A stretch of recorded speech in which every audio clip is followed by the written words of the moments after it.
Thank you very much. Welcome all to tonight's Health and Adult Social Care Policy Accountability Committee.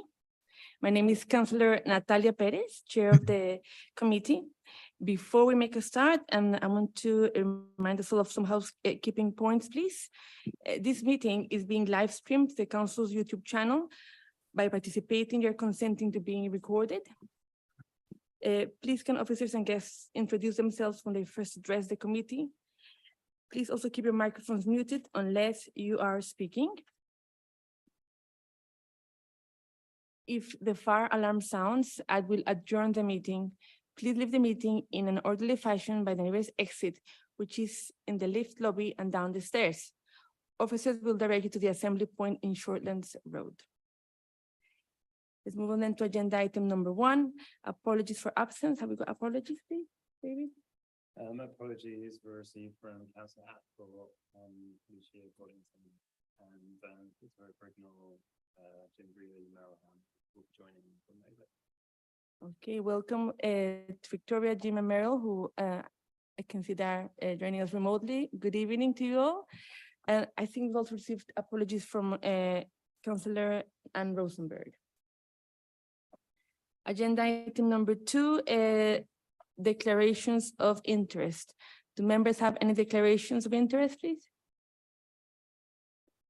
No declarations? Okay, thank you very much. Agenda item number 3. I would like to invite members to agree minutes of the meeting held on Wednesday, 26th of April. And also follow up on any outstanding actions. And in relation to this item, I would like to note the letter that Dr. Hilton emailed to me, and then we've shared with all members of the committee. Thank you so much for your letter and addressing the actions. Appreciated. So are the minutes agreed? Okay. Thank you very much. Agenda item number 4. So even though we've got the title Impact of the Delayed Rebuilding of St. Mary's Hospital, we want to look at all the situation with all the hospitals in relation to Imperial, hopefully also to include Charing Cross and Hammersmith Hospital. And this evening we have with us Dr. Bob Cabrera. It's good to see you again. We saw each other yesterday at the Joint Health Overview Scrutiny Committee. So welcome to Hammersmith. Thank you very much, Councillor Paris. Yeah, my name's Bob Claber. For those of you who don't know me, I'm a paediatrician and I'm the Director of Strategy, Research and Innovation. And I'm not very good at sort of poker face, so I was trying to persuade, put a face on of the abject shock that you want me to talk about the wider context. And I think in lots of ways it's the right question, and it's really important. So very happy to be very helpful. I'll give you a few moments of just background, really, and then I think we can get into some questions. I'm slightly having submitted as the trust these photos that I don't really want to sort of see them again because I have to live and work in that environment. And the photos that you've got and that were circulated really related to a specific initial ask around St. Mary's. Many of the some of the buildings that we're looking after patients still today were built in 1848. And you've got some photos of some of the issues that we're having to contend with. I've just been hot-footed over from Charing Cross, where Professor Tim Orchard, our CEO, is running our annual general meeting. Otherwise, I suspect he might be here as well. And reminding us, 95 years ago, we had Sir Alexander Fleming inventing or discovering penicillin, and at St. Mary's already in quite an old building. That's still the same old building there. So lots of difficulties for us. What does it mean? It means we currently have a ward closed because of that, and we're constantly having to deal with issues. It's difficult for staff. It's really problematic for patients. Every day, I think this morning I was there in the Mint Wing, which is a very old bit, one of the rather beautiful but terrible photos of the second floor horse ramp, which is this one here. In the Mint Wing, but directing people around, patients get lost, it wastes a lot of time, it means people's experience of care is not as good as we'd want. So We are concerned about all of our hospitals that we get on and rebuild them. We have a total of 25% of the NHS's backlog maintenance across our 3 hospitals. So we're working very hard to get plans together across all 3 hospitals. Just going through them one by one for a couple of minutes on each, and then I'm happy to sort of get into more detail around where things are. So the new hospital programme announcement from about a month ago, in essence, had good news and bad news. The bad news, which is a significant problem, is the delaying of funding essentially beyond 2030. The good news is that there is funding to get on and go and do some business case work. And there is a substantial financial envelope beyond that. Now, plenty of people with more political experience than me in this room will get into the ums and ahs of what that really means. But I think there is some important stuff for us to come to, in that we have the opportunity to get on and go and do some important work around the business planning. And interestingly, I think, and we think as a team, there are undoubtedly some opportunities to move further back up the list. And I think one of the key objectives of the sorts of partnership working that we are very invested in across NHS partners, but crucially local authority partners and our local community, is to get ourselves in the strongest possible position to benefit from that. So St Mary's First will need to be a total rebuild. There's not really any way you can phase the building, and that's difficult from a financial perspective, because the bill to rebuild a big hospital like St Mary's is a big one. And I think the work that we've done to try and really understand the opportunity there, and we're working incredibly closely with your colleagues in Westminster City Council, is the most likely and most fruitful way to get St Mary's rebuilt is to have some public money put into it, and also some commercial money related to land sales. So we think we need about 40% of the hospital, of the current land where the hospital sits, to rebuild the hospital. The opportunity where the organisation in the NHS that does the most research, the opportunity to really, in parallel with that, build on what exists already in and around Paddington Base and around life sciences, is a big one. And it's a very connected place, and the Elizabeth line and the like gives us some really interesting opportunities. And I think the partnership we have with Westminster City Council around that is very strong. We're spending a lot of time with council leaders, with key people within the team, and also importantly their communities team around that. So to date, the new hospital approach has been, you can only entertain a full aliquot of public money. That's the only way that's going to be done. Essentially, the program's telling us, well, you'd only get that beyond 2030. So the interesting question is, how do we bridge that and get going with the process around planning and building earlier? And we do think there are some opportunities, provided we can go down the route of part public, part commercial funded. Charing Cross and Hammersmith, you'll remember an important technicality there, together on the same line of the 40 hospital programme, which seemed an interesting thing to do when it was originally called 40 hospitals. But there is an ask around getting business plans together. And I think the opportunity for us there, both would be rebuilt in a phased rebuilding. So that means, in reality, chunks of hundreds of millions rather than into the billions of investment to do certain buildings that build on some of the good existing infrastructure and replace some of the very poor infrastructure that's there. The opportunity around that is a really important one that we have. If you look at what the National Hospital Programme have been saying, and indeed what the National Audit Office have described in their report from the end of last week, is and our experience of this, and you will have experience of this through the council, is that some of the programmes that are in the 40 hospital programme will undoubtedly get delayed. Some of them are dependent on people buying land. Some of them are dependent on significant public consultation in relation to moving of hospitals into other hospitals and that sort of thing. So whilst that would be sad and difficult for those particular communities, we need to focus on our 3 hospitals here. And I think if we get ourselves very organised and get really strong business plans through, and clearly the collaboration with making sure the hospitals we're building are ones that our local communities need, then I do think we have an opportunity to move further back up the list and pull back that date that essentially that announcement funded. But that is dependent on us getting on and producing really outstanding business plans that that will deliver the sorts of hospital that we know our local residents need. I think probably I could talk about it, but it may be more fruitful to open up to questions relatively early, and then we can get into wherever people want to explore. Thank you very much, Dr. Kleber, and I appreciate your flexibility in referring to your hospitals. It's appreciated. I also wanted to check with colleagues who are joining us remotely. Have you had an opportunity to see the pictures? I understand that the pictures have been circulated. Okay, so the pictures that Dr. Kleber has alluded to will be being emailed to you, so you should find it in your inbox.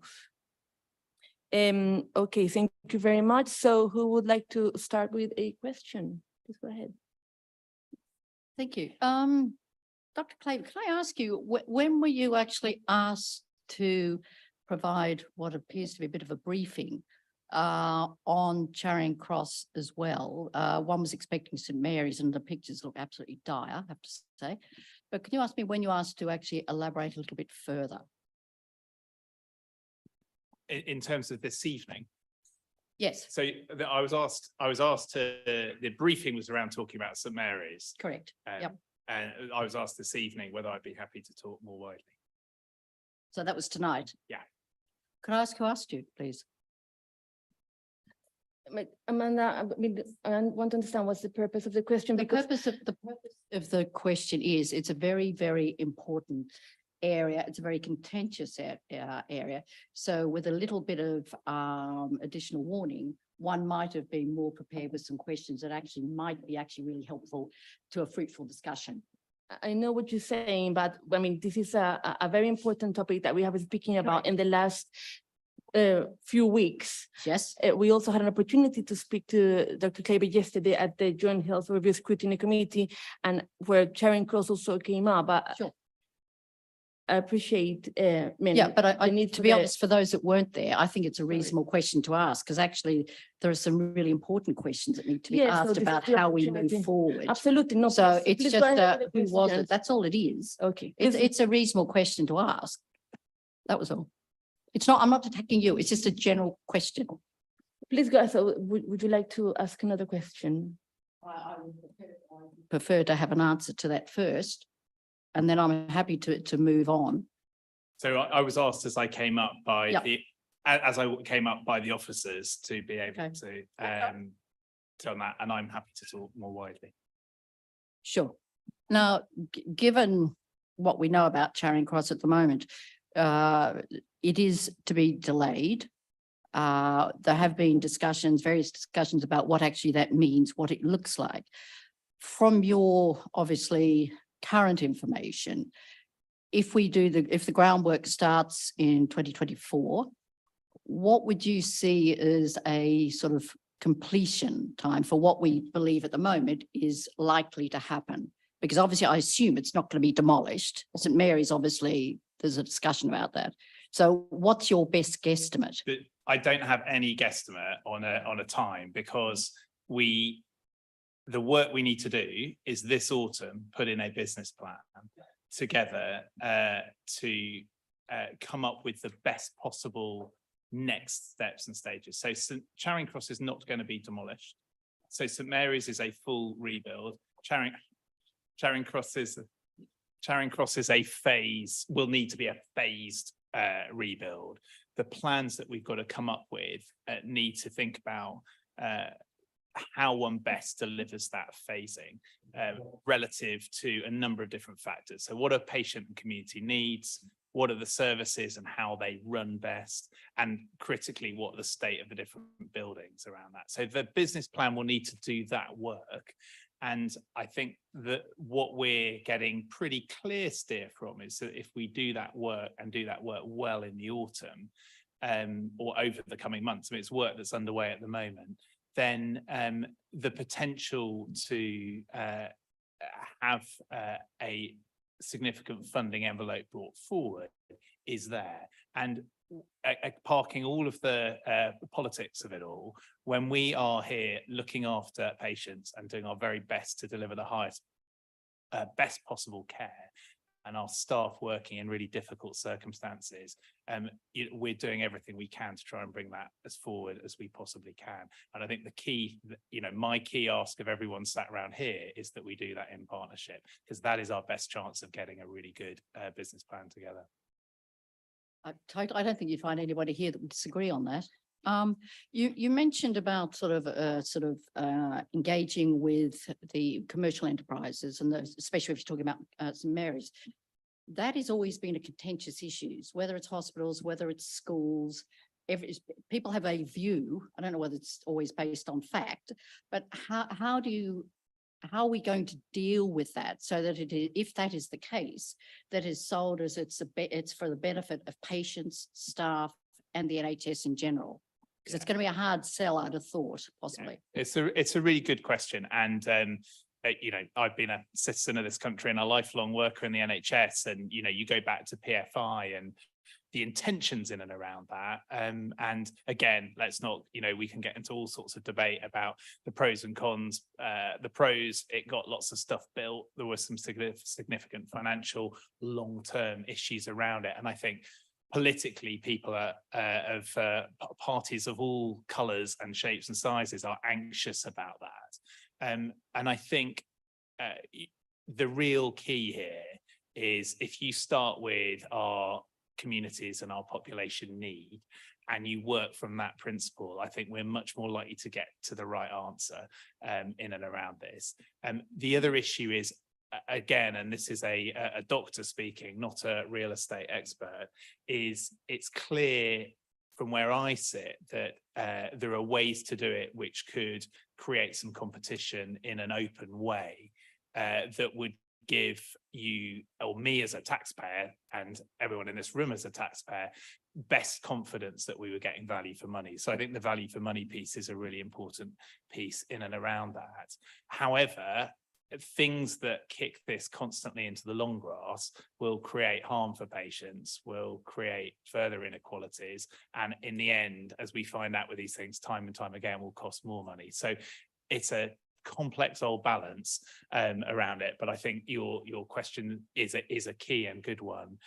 We're open to being thoughtful about really anything, and I think some things may be a really ridiculous idea, so we can shut them down quickly. But I think keeping a really close open mind, and because the one really important nuance, because of who we are as an organisation and the strength of our research and innovation and teaching, there is a genuine and deep interest from industry to partner alongside us and our academic partner Imperial College London. That has value to it. Which, if we're clever about it, can help us to, build an outstanding hospital at St Mary's and rebuild 2 outstanding hospitals in this borough. Thank you very much, Dr. Kleber, and thank you very much, Councillor Lloyd Harris. If you don't mind, I'm going to give opportunity to other members, and I'll come back to you. Okay. Okay.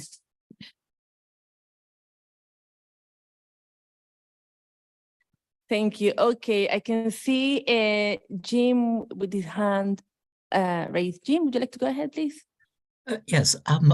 First of all, thanks to Dr. Bob Kleber for attending, because I think we all know there's a great deal of anxiety in the communities, political or otherwise, about the state of the hospitals. And I think that's from where I think we as a large community would begin, and particularly disappointing that St Mary's is having to work so hard for an alternative scheme as against what they'd planned. And again, I should declare an interest. I've been a patient at Charing Cross last week. Excellent care from a really first-rate staff.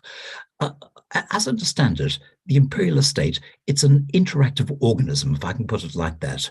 What happens in one hospital building, one site, can well have on effect on the other sites. If St. Mary's is in what is, I've seen it myself, a deplorable condition, does that mean that some services are debouched to other places or will have to be debouched to other places? And looking specifically at Charing Cross, which is where I was treated last week and perhaps will be again soon, what are the effects of delays on patients for necessary rebuild and care? It's not being rebuilt, they're not being rebuilt frivolously, but because there's a recognition by the people who run the hospitals are not in their current state fit for purpose. What effect does this kind of delay have on the quality and kinds of provision you can offer? Thanks. Thanks very much, Jim, and thanks for your kind words. And I will make sure that that your feedback is also passed back to staff, which is a really important piece, because it's hard, as I'm finding myself in all sorts of places, from JOSCs to this meeting, and ITV News being another recent escapade. And I think the key message there was, as you've rightly flagged, Jim, is it's really difficult for staff who are passionate about delivering the highest possible quality of care and patient experience. It's really hard for our patients being in environments that are not as good as they might be. So your question is a real issue for us. And actually, I'm sat here with colleagues from across the wider health and care system. This isn't just an Imperial conundrum and problem. And the context of our conversation at the JOSC yesterday was really thinking about it as part of a big system. And we do a good chunk of work that our healthcare system does, as you know. And so the impact of a state failure in one part of it can have knock-on effects in all sorts of spaces. We had a recent issue, as you'll know, and happily, we've managed to get some capital investment back in the Western Eye and get that up and running. And in fact, with some augmented services of a third theatre's added. But for a while, the Western Eye team were having to lodge in at Charing Cross, as I'm sure you know. And that has an impact on both the service that they provide. It has an impact on the patient's experience. They're normally used to popping across to Marylebone Road and had to find different ways and come to different environments, and also a knock-on effect to the staff, particularly in Riverside, who had to accommodate extra teams and extra work going on. So our wriggle room, if you like, to give a not technical phrase around things, is already quite tight, the capacity that we run at. So one of the things that the National Audit Office rightly, I think, criticised the new hospital programme about was the idea of running hospitals at 95% capacity. And the trouble is, we're running at times at way above that, and then you have failure of beds and your percentages start to hit over the 100%. And what that does for patient experience is lead to delays. It leads to people getting stuck in ED departments. It leads to issues around ambulances and the knock on. So looking forward, and this is really, and I was really clear about this at the JOSC yesterday, we have to work together, and this was Rob Hurd and myself, a sort of a joint piece as a system. We have to understand our patient need. Nikki Lang, who's here as the Director of Public Health, and the work that the public health team do is really key in helping us to understand what is our current need of our population, what is the future need likely to be, we were talking about different use of data, but the GLA data is what we use here in London, and it's been actually, the new hospital programme has not wanted to use that, but we are, and we're sticking to that because it's the same data that Nikki and team use here. And then we have to think really thoughtfully about how do we run the highest quality set of systems. Some of that will be mitigated by clever technology, more hospital at home, better integrated care with colleagues here. But the reality is also that disease is getting more complex, multi-morbidity is more of an issue. So we also have to make sure that we are building hospitals that have got the right facilities as well. And that, again, back to my point of doing this together, that requires things. So your voice on all of this continues to be very, very welcome. Thank you very much. I can now see Meryl with her hand raised. Meryl, would you like to go ahead, please? Yeah, thanks very much. And hi, Rob. Can I just start by, first of all, commending Hammersmith and Fulham Council for the publicity it's sent out to local residents about what's happening at the hospitals and the failure of the government to come up with money that was promised. And also commend Imperial for the way it has also got publicity out and the way it's worked with local councillors and other groups to ensure that the information has been getting out to people. Bob, I'm just wondering if you could, first of all, just a couple of confirmations, because there has been some false information also that has been given out. Can you confirm that Imperial was given to understand initially that it would be given money for Mary's as one bid and for Charing Cross and Hammersmith hospitals as a second bid to complete works for both bids before 2030? So yes, the original new hospital plan was exactly that. But just to be really specific, Meryl, there was not a specific funding envelope at that stage attached to it.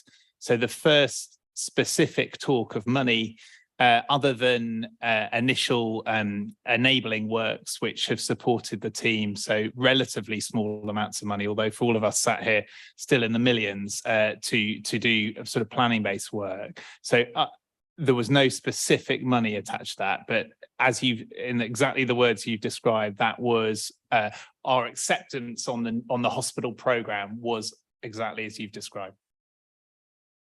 Thank you. That's really helpful. And I mean, I've actually been on the steering group for St Mary's new hospitals program. So it's been pretty disturbing to have that work stop when a lot of work has gone into talking about what a new hospital might be like in order to meet the needs of local residents. The other thing that I think it would be useful to have confirmed is that there is now no date, no clear date given for when the building works, when the funding might come through and when the building works would be expected to be completed for either project. So I'm just going to challenge one thing that you said. You inferred the work and planning around St Mary's absolutely has not stopped. I can personally say I'm spending day and night, as are a lot of people around it. So I would not want anybody in this room to be left. I was also super clear about that as the ORS. You guys as local residents need to know that we are working incredibly hard and exploring all avenues. And as you've seen, trying to talk to national government, being open with the media, with our residents, and working really closely with local partners as well. So I want to leave a clear message on that front. In terms of your question about the funding side of things, the only clarity that we have had to date would be that any funding that we do get, and there is talk around sort of funding envelopes being sort of allocated, would be post 2030. So as I described in my introduction, the job of work for us to do for all three sites. I think I might uncouple the fact that Charing Cross and Hammersmith are put in the same line, but for all three sites, the job of work to be done is to work out how we best bring that further forward. Because as Tim and me and others have been very clear on, we're not prepared to wait till 2030 because we think the consequences of that could be unbearable for our patients and indeed for the wider healthcare system. I fully accept that, and we've actually spoken with Tim ourselves. And can I get a further reassurance that Imperial itself is not thinking of going for a PFI agreement? Thinking, yes, of sale of property and so on, but the risks of a PFI leaving the trust, having to pay for it forever and ever, seem to me to be so great that I think people might accept the sale of land rather than getting caught up in a PFI. So we've done a huge amount of work. I've come from our AGM where our chief finance officer was describing £199,000 surplus on a £1.6 billion turnover. So strong financial management of our organisation is a really key part of delivering really good care. And so any plan or idea that any of us might have about some extraordinary building and life sciences and all the like needs to have really clear financial underpinning around that. So I think you can have great confidence we're not going to launch into some scheme that will sort of kick a massive financial problem further down the road. So I think we're trying to be very creative and open-minded about all sorts of possibilities. And I think we owe our residents absolutely that. But your point and caution is absolutely something that we're very, very close to. And I would be very surprised that if politicians of any shape or flavour start to head down a PFI route. But you know, what do I know? But I think your advice is right and is something that we're being very thoughtful about. We will continue to actually make sure that the local residents know what's going on. Thanks very much, Bob. Pleasure. Thank you very much, Emeril. Okay, are there further comments? Yes, Councillor Coleman. Thank you very much, Bob. Thank you very much. And I have to say, from behalf of all of us, we're very aware over the years, meeting regularly with you and the board and members of Imperial, that the way you've all been working to try and keep the show on the road is extraordinary. And it's good to hear from Jim that when it really matters, you're there. I'm no doubt that you've been working hard on this business plan. Can I just clarify a couple of things? You've just about money, first of all. You've been given some money already, and perhaps a bit more now, to do a business plan, and it's a 3-stage business plan, and you're at the first part of that. And that will take a while to work its way through the system, although we have to hope it'll speed up, because you've already confirmed you're not expecting to have built, as it said in the NAO report, you're not expecting to have built anything by 2030. Next year, but you did make clear, and it's also there in the paper that you provided to the Health and Wellbeing Board and to the House of Commons, that you're looking to try and do 2 things. For St Mary's, if you can sell enough land, you might be able to make this work. But that's always been your fallback plan. Do you expect to be able to sell enough of the land to get all the money you need? And how long do you think it will take to sell the land? So in lots of ways, it's not necessarily always been a fallback plan. I think like any good bit of planning, the smart thing to do is to have 2 or 3 or 4 concurrent things that you're exploring. So the new hospital programme has been clear consistently from the outset, and again, in some ways for understandable reasons, that a hospital on the new hospital programme will be publicly funded. And so that was, through the programme, was key. But I think part of the reason that I sort of feel proud as a team about how we've worked is, in a way, we've been working up a plan B all along. Now, you can call it cynicism of what might be ahead around things, but again, you know, the size of the challenge, whoever you talk to about trying to build 40 hospitals in a country, whether it's people in construction, you know, would there be enough people there to construct, those sorts of questions, always felt a worry to us that this sort of delay may well happen. So the opportunities around the commercial side are things that we've been exploring. I've personally been very involved in convening a lot of the life sciences work linked to my research responsibility and around that. And actually that is the sort of thing that potentially makes the land sale more attractive, because if a potential buyer of that land can see the opportunities around life sciences with a co-located hospital, London short on that sort of space and industry, I think it gives us a good opportunity. So the work that we have done with professionals who have expertise in this, I can give you expertise on if your children are unwell, but in this space is not mine, but talking to people who've got expertise in real estate and commercial land is that actually, yes, we think we would be able to do really something quite significant. I think the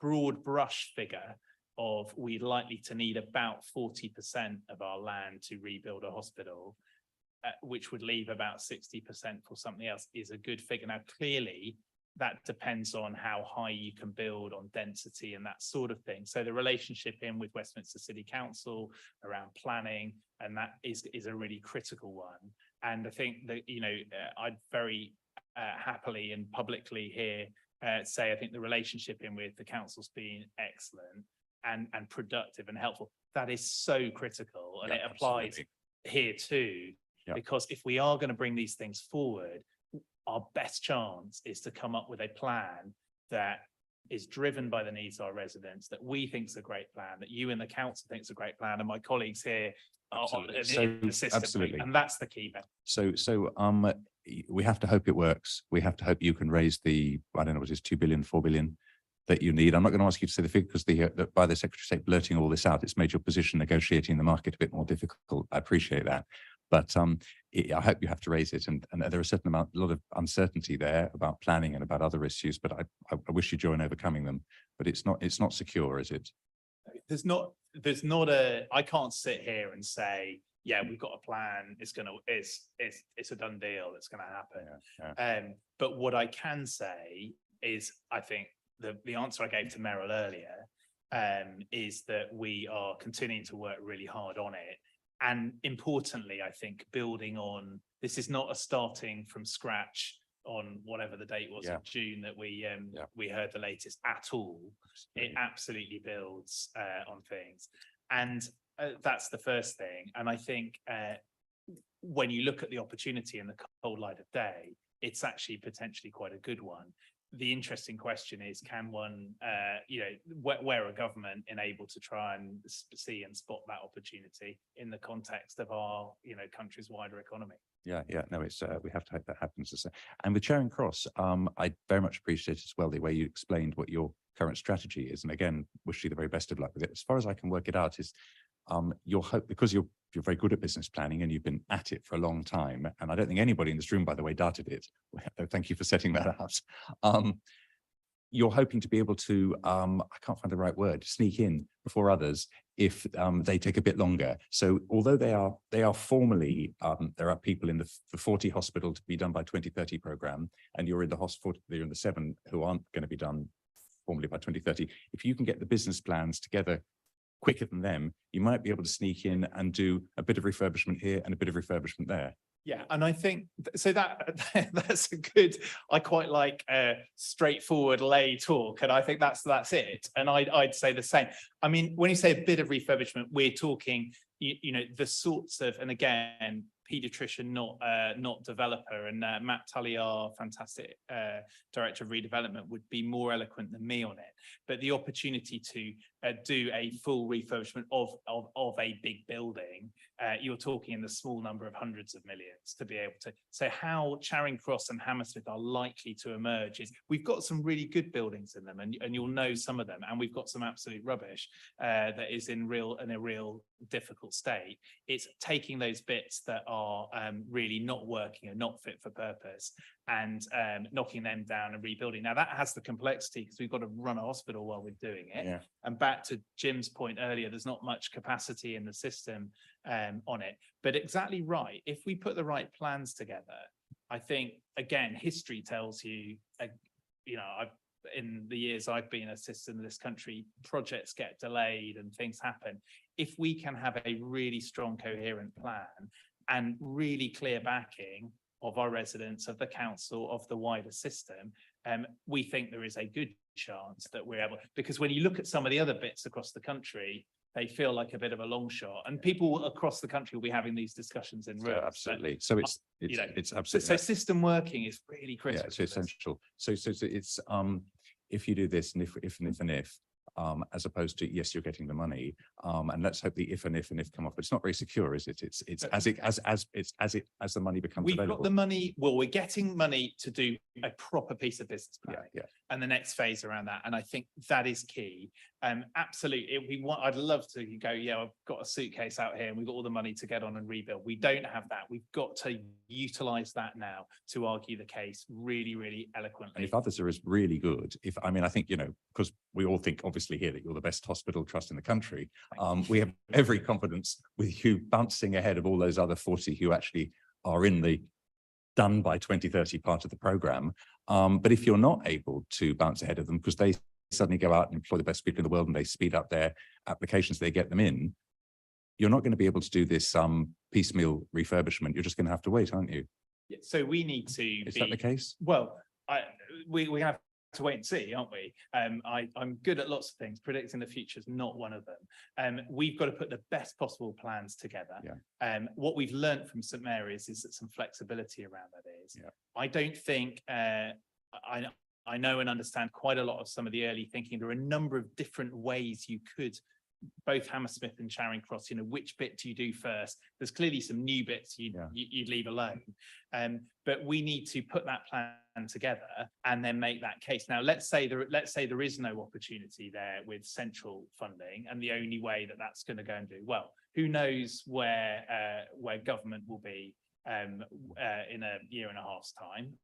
After an election, question one. Question two, is there some learning from the approach we're taking at St Mary's around different things? All of these things are going to have to come into play. But what we're clear about is we know and understand well the needs of our residents and our communities. And we know that the best way to deliver care that they deserve and need is to work together around how we try and do that. So there's going to be a hospital in Charing Cross, there's going to be a hospital in St Mary, there's going to be a hospital in Hammersmith. I'm deeply calm and around that. We've just got to try and find clever ways through be clever. this current issue. But the situation's not very secure, is it?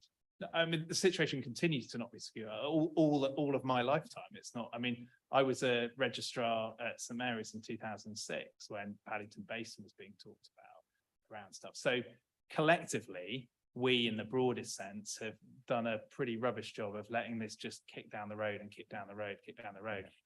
You need to know there is a team of us who are working incredibly hard to try to stop this, you know, the visiting into the long grass around it.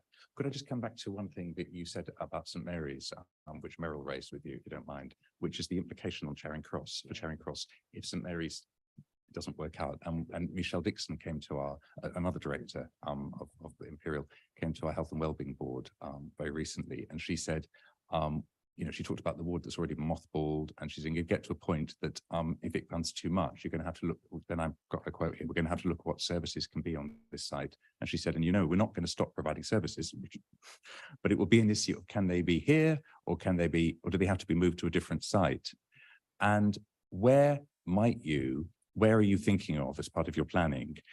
If you have to close services down at St Mary's because you can't get the funding to build it sufficiently quickly, where might you move services to? Would you be trying to do it at Charing Cross, which has its own refurbishment issues, or Hammersmith, or other hospitals in London? So it's a really good question. And in a sense, you can think you can plan to an extent, but where failure would happen and which services might fail and might have the implication would depend on what would happen. So the Western Eye is a good example around that, where at very, very short notice, we effectively had a state's failure in the Western Eye, which was an eye service. So we then had to look about, well, how do we, I mean, when I say overnight, I really mean overnight. How do we overnight best move that service with the least possible disruption for patients in terms of an ongoing patients, but also new patients? That decision there was that the best place for that at that moment of time was Charing Cross. Now, increasingly working across a system, and we're spending more time, as you know, in the context of an acute provider collaborative and working closely with colleagues at Chelsea and Westminster and Hillingdon and London Northwest, and we had this in COVID as well, where we moved services and things, and COVID, that happened again in an overnight way that wasn't ideal for patient and community engagement, because to do that stuff well, as you know, you want to have much more input and understanding from residents and from communities. But I think the key to it is that we are working better and better together. That inherently gives more contingency. But to Jim's point earlier, it's not, there's a limit to that piece, and that is the message that, you know, we are trying to give to government and the new hospital programme, is that there's not much spare capacity in and around it. It's not like we've got a bucket load of spare wards that we can get everyone in. So there's ongoing work around it. We understand how we utilise our estate really well. That historically has not been so good, but I think we do now understand that really, really well. And we think, but crucially, you can't just move stuff anywhere, because things have codependencies, and also, you know, residents, you know, people don't want to be travelling miles and miles and miles of difficult bus routes. Plan it carefully, because the impact on residents. I mean, Councillor just Coleman, last sorry point, to if I may just make ask a last question. So I hope you get, or hope all these ifs and everything come to pass. And we begin to see things happen. You've got the 3-stage business case, just to understand a little bit more of the practicals. And I hope that each of the stages gets approved and gets approved quickly. And I'm sure you'll do your very best to make that happen. And if anyone can, it's you lot. And so, best case scenario, could we see, if you manage to get ahead of somebody and, you know, you get a bit of funding for a part of the hospital to be refurbished, might we be able to see something as soon as 2025, 26, 27? Will it be 2030 before we put the first shovel in the ground? So straight answer is I don't know. There's no work plan. There's no work plan for next year to get on with that. And in that, so there's no, we don't have a load of cash to that sit there. So the thing that we have funding to do and the work that is clear is the next stage of the business plan. So is any refurbishment actually going to start next year? Through the autumn, in terms of actually shovel in the ground, doing refurbishment next year. So when you say shovel in the ground, what do you mean? You're sounding like a newspaper here. What's it? Yeah, so I was trying to keep it because I'm not like you, not the technical on these grounds. Actually, you're going to have to what? You're going to have to empty out wards, build new buildings, the whole range of things that you talk about, as opposed to the ongoing, which you describe very well in your paper, the ongoing, just keeping the thing patched up. Yeah. But actually, some of the new stuff that you were bidding for and hoping to get, is that going to start to be built next year? So no, I don't think it is. The serious, again, let's talk seriously around stuff. So we're having to do lots of patching up of so if you go to Charing Cross, there's lots of work going on at the moment around related to asbestos. Go to St Mary's, there's a lot of scaffolding up at the moment. That isn't part of our hospital rebuild plan. And what the reality is on Charing Cross and the like is we want to do some serious phased rebuilding that is going to be not little bits of patching up, but isn't a rebuild of the whole hospital. And that's going to be biggest chunks of money in the small hundreds of millions, I would guess. But you know, I'm not going to put an actual number, but this is you know, from where I sit around it. That stuff, rightly, as a taxpayer, doesn't get sort of doled out and dished out on a few month basis. So the business plan is to make the case for that. The question then is, can we bring that forward from 2030? Today's current situation is that's going to be after 2030. That's very clear in what we've been told. The question is, can we work together to bring that forward? That requires us to put a really good plan in and then hope for a good fair wind around some of this input. We're not really interested in doing little bits of patching up. The hospital needs serious phased rebuilding for Charing Cross and Hammersmith, and St Mary's needs a full rebuild. Right, well, the best of luck. We're right behind you. Thank you. Thank you. I would now like to invite Victoria. I know she's been waiting patiently. So Victoria's hand a while ago. Victoria, so over to you, please.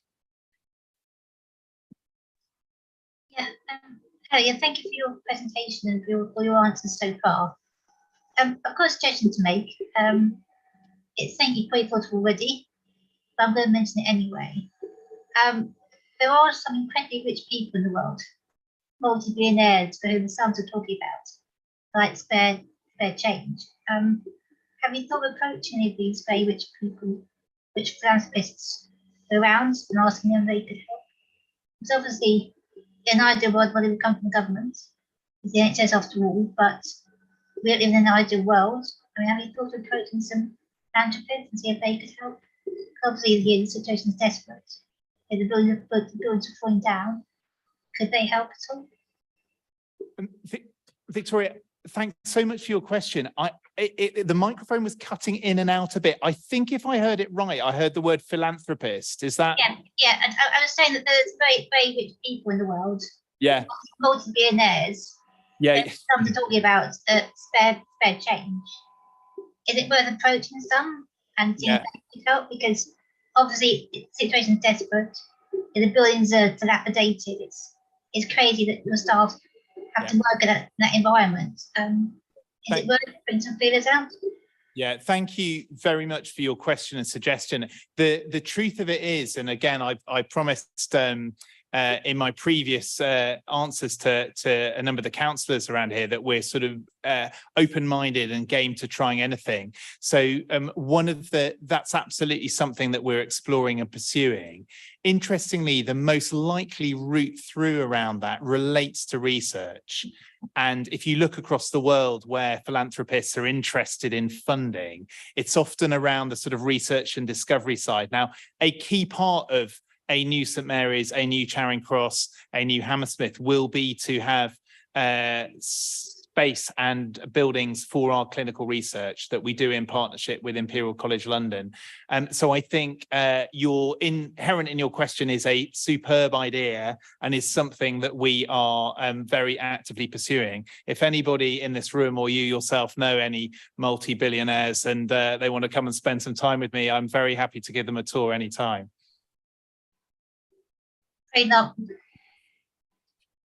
Thank you, Victoria. I would now like to invite Councillor Harris. I know you had a question, and then Jim. Yep, thank you. I'm so glad somebody asked about the philanthropic side of things. I was tempted to and thought somebody'd laugh at me, but anyway, I'm sure there must be somebody out there that we can approach. I just want to, Dr. Kleber, go back to the question that Meryl asked of you, which is Imperial is not thinking of PFI. Now, you indicated that you would be thinking, you wouldn't be restricting yourself as options, or because, you know, you have to see what's out there. So you can't say no to something if we don't know what's on offer. So did I hear correctly that you would look at various options that were presented? So it would be very difficult, and I don't think you did this, that you would be ruling out a PFI. So because you didn't actually necessarily specifically say that, and there was a question that Meryl asked specifically. I guess I don't quite know what either you or Meryl quite mean by PFI. So we had PFI schemes in the 2000s. I know and understand them very well, and have colleagues who have worked in PFI hospitals myself through training, and know colleagues at the London, for example, which had important aspects around it. So I sort of think it's a little bit of a red herring using a label of something from a long time ago. But inherent in your and Meryl's question is a good one, is might we consider an option that had some commercial funding in on it? And I think that the broadest thing is when you're left with the problems that we've got, you need to have a very, very open mind about anything. And I think the specific interest at St Mary's is this, as you guys know from being around the estate, we have this rambling estate that covers quite a big footprint. We only need about 40% of it to rebuild the hospital. So inherently, it gives you a question of what that 60% might open up. And absolutely, taxpayer value for money is a key part of it. And then this crucial bit about the life sciences, because if we didn't have that, then you might say, well, it could be sold off for housing or offices and things. The numbers probably wouldn't add up. So the opportunity for us, and this is a really key part of it, is around the life sciences. And if we weren't a major research organization, that opportunity wouldn't be there either. So it's just trying to marry all of that together. So if anyone's got clever ideas around how that might be done, we're really interested in talking and learning about them. I'd be surprised if PFI as we knew it in the mid-2000s comes and rears its head in exactly the same format.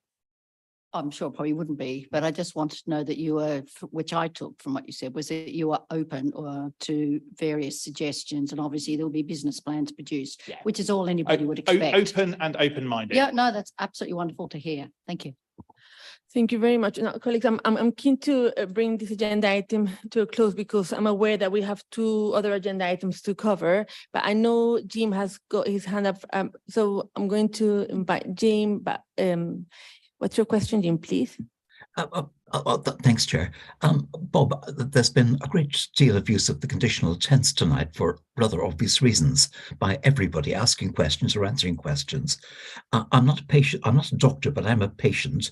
And I do know there have been immense changes in very recent years in how patients are treated, that innovation is happening very fast and flexibility is needed.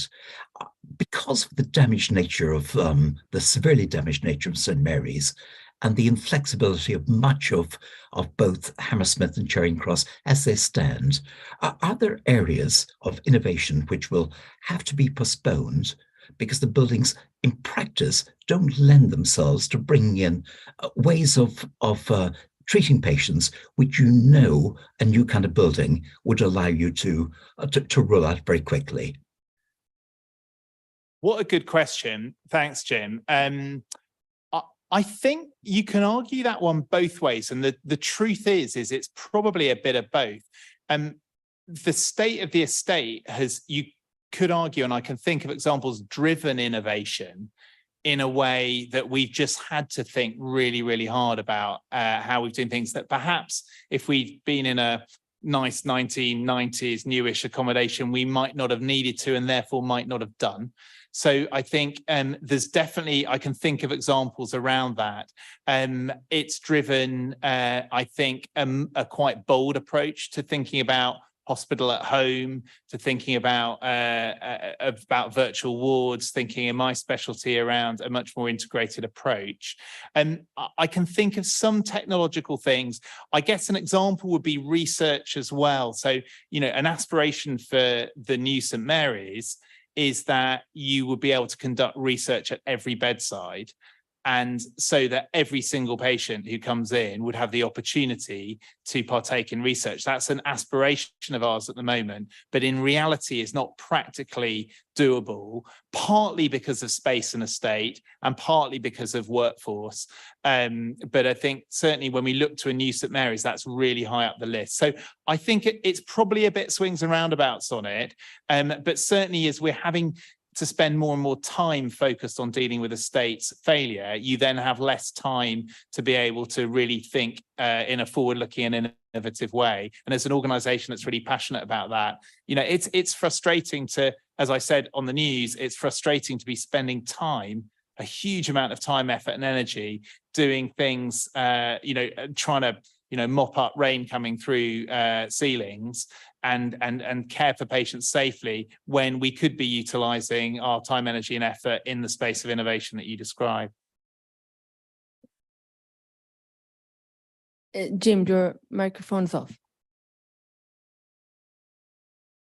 Thanks to Bob for his answer. Okay, thank you very much. So thank you first of all, for coming here this evening. I also want to thank for your flexibility. You've heard for some of the anxieties that we have and concerns that we have for the residents that we represent, for the residents of Hammersmith and Fulham.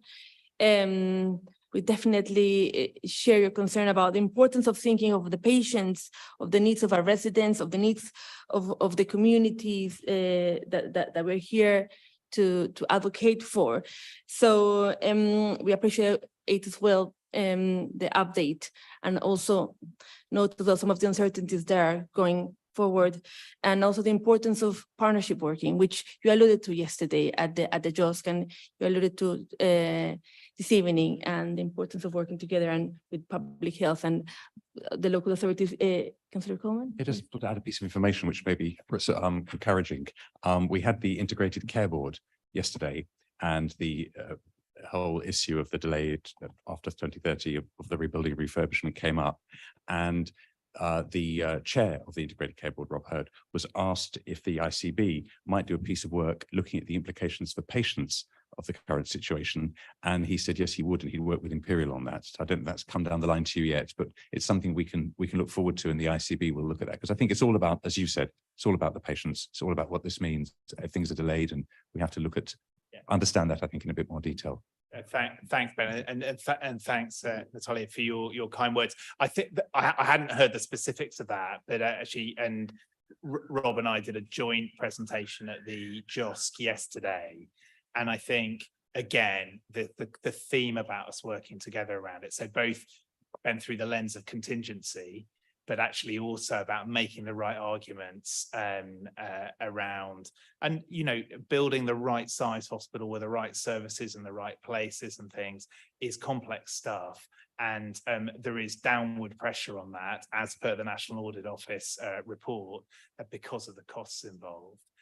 We need to make sure together that we are building the best possible hospitals that are the right size to look after our residents. We're only going to get to that if we work together in the way that you're describing and Rob's described that. So I think that's very welcome. Undoubtedly, we're getting better at working together across, I would say, health and care. We've got to keep working at that. And thank you very much, and hopefully we'll see you again. Yeah. Yes. If you invite me back, I'll happily come back. But thank you for everyone's time and some great questions. Thank you very much. And okay, thank you to other colleagues as well for their patience. Apologies have been given by Jane Wheeler. Jane had to leave due to childcare issues, but thank you to Jane for coming this evening. So let's move on to the next agenda item, please. So it's agenda item number 5, Northwest London Adult Community-Based Specialist Palliative and End-of-Life Care Review Program. And we have here this evening with us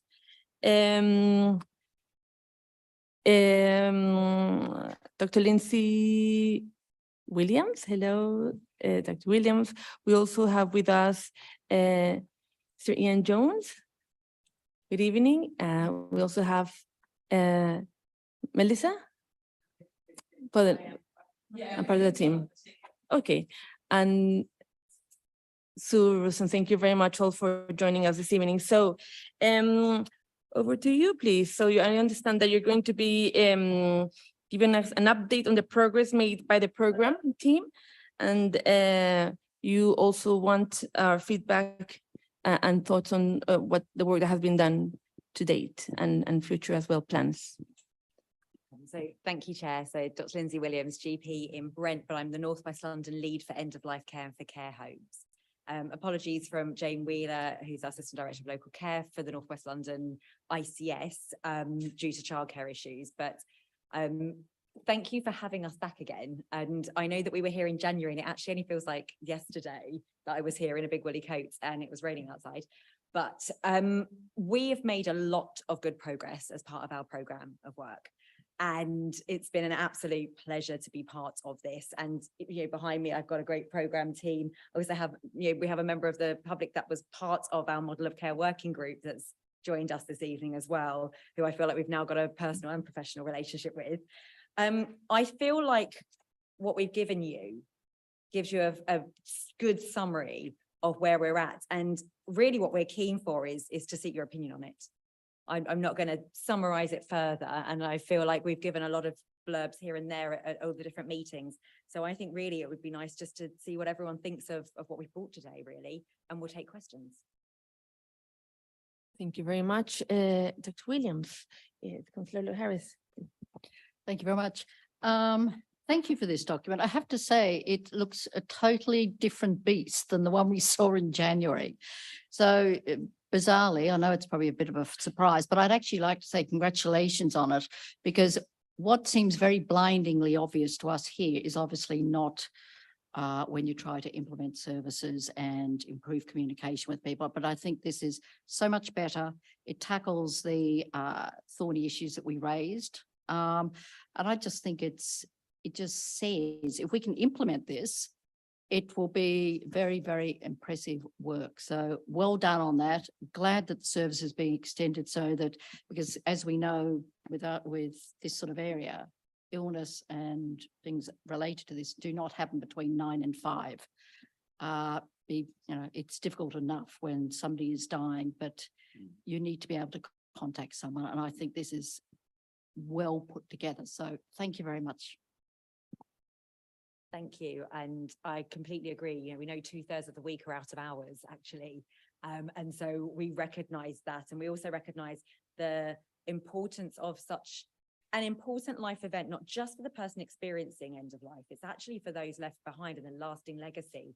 And that's why the work that we did with the model of care, and that's what I'm hoping the essence of the model of care really is, putting the patient, but also those that matter to them as well. So it's really sort of cushioning around them, which is, again, it's a new and exciting way of working, whereas before it was always very patient focused, patient's wishes, and where now we're thinking about the carers' wishes and what matters to them, and then the after, you know, for those that are left behind. So thank you.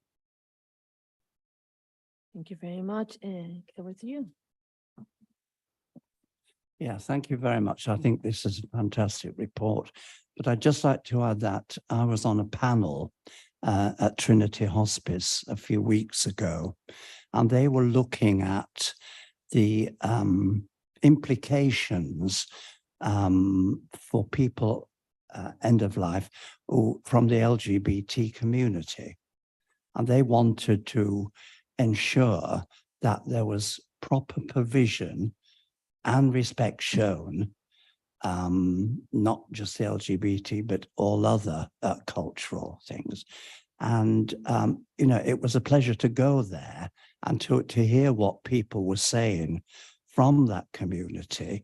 And what I took away from that is Trinity want to learn, how can we make it more personalized, more, and one thing which really encouraged me about it was they said, we're reluctant sometimes to use the word patient, because it has all sorts of connotations. So they were thinking, come up with something else. I mean, our residents, what do we do? But there was a real genuine intention on their part to how do we move forward with the hospice provision. Thanks. And LGBTQ plus is one cohort of the protected characteristics that we have committed to looking at literature reviews on as part of this program, engagement specifically from persons of that community. And so it's actually part of this program. And I think on page somewhere in here, we do talk about the cultural sensitivities. But I agree, I feel like we could definitely share more of actually our commitment and what we've done. And I mean, Sue supported with a lot of our engagement work. And I think that we've been very transparent in how much engagement we have done. So I'm delighted that actually our key stakeholders, like Royal Trinity, is one of our key stakeholders here as part of this program of work, is already taking that forward before any talk of implementation of any of this. So I'm delighted. But we absolutely have committed as a program. And we have we've actually had one-to-one interviews with the lead of the LGBTQ+ for cancer, living with and beyond. Is it on the website? A lit review for that and a one-to-one interview. Maybe it's not fun enough. It's implicit to all of the service lines, it's implicit to all of the providers that have the principle and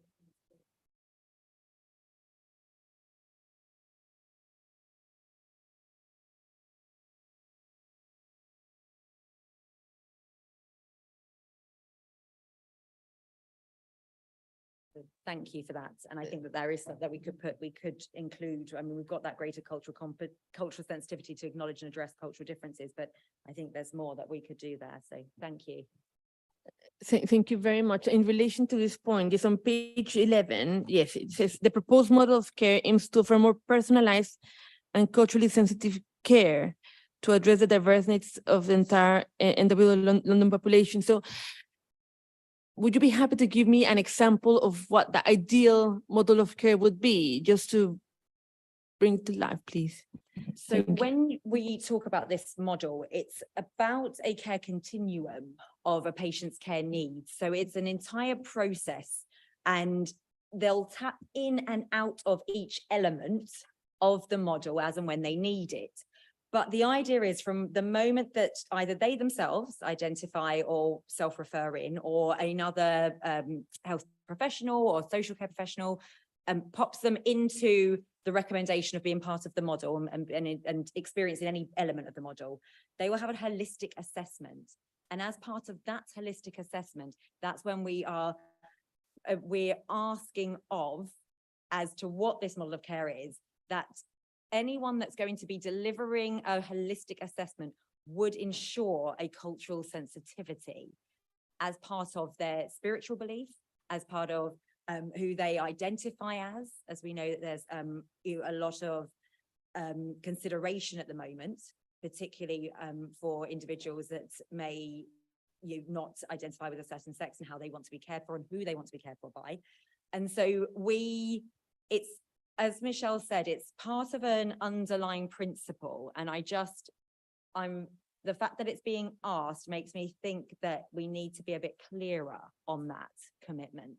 But it absolutely is a commitment for us. So I think one of the things Because it came up. we discussed in the model of care group is that it's not possible for all of our providers to have every type of faith leader and a chaplain and an imam and everybody available within their services. But there was a commitment to going and communicating with your local communities, finding out if that's something that's really important to that person around their faith. How do you bring that into the care that you provide? So, sorry, could people use the microphones, please? Sorry, so the same way that you might consider somebody's wishes around how they want to receive their care, what sex, what type of work you would have those conversations around personalization. So we're really trying to push for a model that is really emphasizing that personalization on every level. But I also want to say that we are looking at, so as you'll see through this, we talk about a common core offer. So we use that language a lot. And that is an idea that every one of our stakeholders that's going to deliver an element of this model of care, they will commit to that core offer. So there will be an absolute minimum offer of which cultural competency will be there. And should they need that enhancement, then we talk about it as well, a lot of the integration and communication, which again, we felt was lacking. And we've heard that a lot at all of our engagement, is that the navigating, the integrating, the having to say your same story time and time again. And this is more working on that model of care of a partnership, of a continuum where you are moving through, and it's not you that is the one that has to keep sharing your story. It's the team that you are a part of that will share that story with the next team that's appropriate to support you during that phase or period of time. But there is coming a diagram, and I'm hoping that the diagram should, and I'm going to relook at it again tonight now, should have that as a sort of overarching feature. It is there, but I'm now worried it's not enough there. Thank you. Thank you. Jim, would you like to make a comment? That's a question, please. I've got both comments and questions, actually. I've read this carefully quite a number of times because it is actually very short, therefore easy to read. And I've been involved in this since quite early on. And there's a very odd thing. I've got more or less the same questions, which are very widely shared now and not answered, as I did have when this process began. First of all, there are things to welcome, and I very much welcome them. For example, the extension of hours of opening, that's welcome without a doubt, but it needs to be 24 hours. I've looked after somebody and I've seen family members die in the middle of the night. And really a comprehensive service is 24 hours. And there's no point in pretending that in the dark hours of the night when things happen, if you can't be responsible, if you can't have somebody, it's not comprehensive. And I think of a friend just outside our ICS who was found dead, having been released with promises, but no delivery, but by chance, very recently. And again, I'd welcome the home hospice. It's been working elsewhere, and it's good to see it coming towards our borough. The 24-hour team, I would certainly welcome, but I have queries because they're actually not answered in the question. First of all, it's unmissable. There's a lack of data underpinning it to make judgments, and that's quite important. Yesterday, I spent many hours at two meetings, the acute boards in common and the ICB in the afternoon.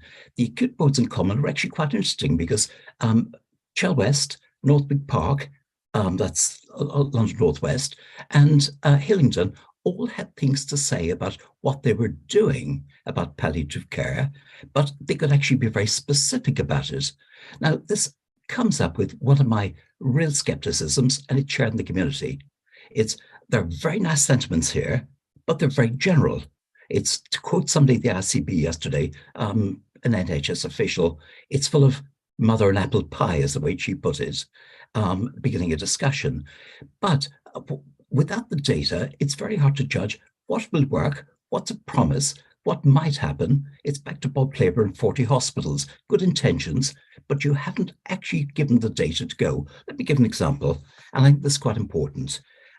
If I say it's siloed, the hospitals are working in one place.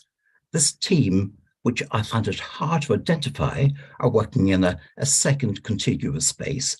There's the GPs who are outside, but what you have there is not comprehensive. It's siloed and informal. So when you come to key enablers, there's to be a strong leadership.